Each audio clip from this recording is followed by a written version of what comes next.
So let's see today's lovely mushroom potato chops. Now first I'm going to make the filling. So here I'm just going to heat a pan on a low to medium flame. Add about half a tablespoon of oil. Now you can use olive oil or you can use regular cooking oil.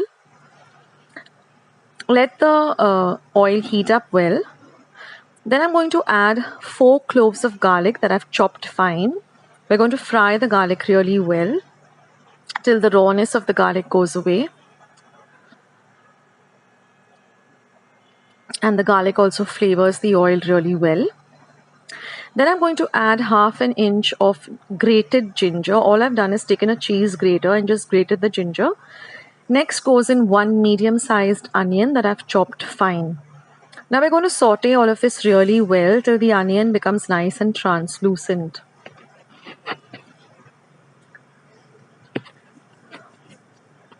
Now I've used about 7 button mushrooms, washed them really well, and I've chopped them up, taking off the stems, chopped them up fine, and we're going to fry these mushrooms really well.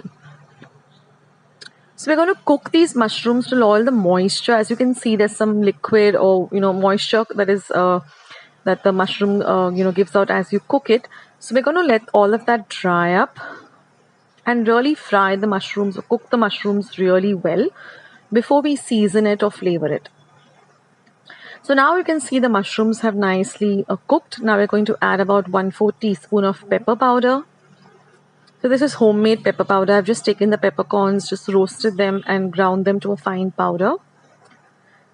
Then we're going to add some salt to taste.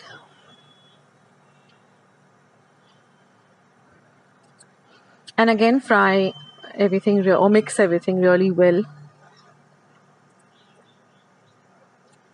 Now I'm going to add about 1 teaspoon of coriander powder or dhania powder. I've done the same thing. I've taken the dhania, roasted it or the coriander seeds, and then ground them to a fine powder. So I do this, make the coriander powder, cumin powder, pepper powder, and keep it so I can just use it when I need it. And now I'm going to add half a teaspoon of jeera powder or cumin powder. Mix everything really well. And now I'm going to add half a teaspoon of red chili powder for a little bit of a spice.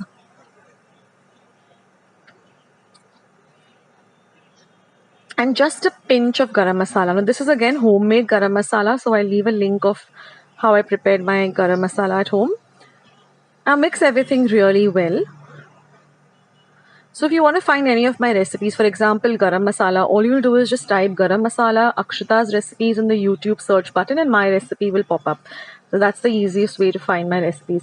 So now our mixture is ready, so we're just going to keep it aside to cool. Now we're going to work on the potatoes. So I've taken about, I'm going to be using just 4 potatoes, but I'm going to cook them for about 1 whistle on a high flame in my pressure pan and then simmer them for 10 minutes. Let them cool down completely after they're cooked. And then I'm going to just peel the potatoes and mash them up. So you see I have more than 4 potatoes in the pressure pan. That's because I always like to keep 2 boiled potatoes at hand in my refrigerator. Anyway, so now I've mashed up the potatoes really well. We have our filling ready and I just have some breadcrumbs at hand. So I'm just going to make a ball of the filling and then just flatten it out completely. And then I'm going to make it into like a basket shape. Just put in about a teaspoon of the filling. Don't overfill it and don't underfill it. And then just seal it up. Collect all the sides of the mashed potato like this. Seal it up. And now all you have to do is just coat it with some breadcrumbs. Now you don't need any egg dip for this or anything. It just, immediately coats the potato chop without any other like egg, medium or anything required. So just dip them in the breadcrumbs.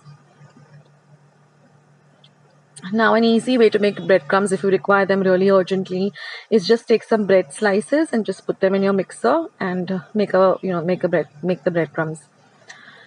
So now our potato chops are ready. You just have to do is all we have to do is just shallow fry them. So I'm going to heat a pan on a low to medium heat. I'm going to add half a tablespoon of oil. So you can make these potato chops and keep them in your refrigerator, and whenever you want, you can just shallow fry them. Keep them for at least about 2 or 3 days, not longer than that. And now I'm just going to shallow fry them on both sides till they're nice and golden brown in color. Now I also have a recipe for chicken mince potato chops. I'll leave a link for that in my description box below.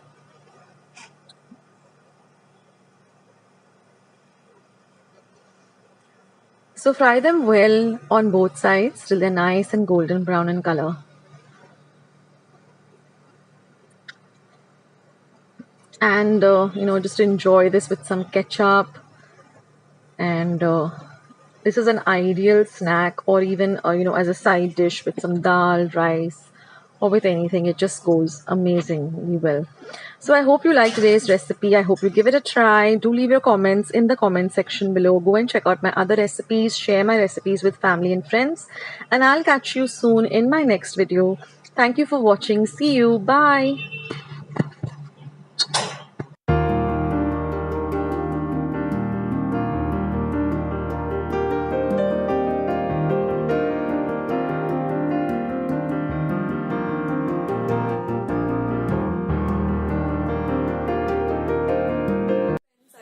Today's recipe as well as today's video, and if you would like to see more videos like this, then don't forget to leave this video a big thumbs up. Also by clicking the thumbs up icon. Also don't forget to subscribe to my channel and become a part of Akshata's recipes. Once you have subscribed, there is a small little bell icon that will pop up, so just click on that.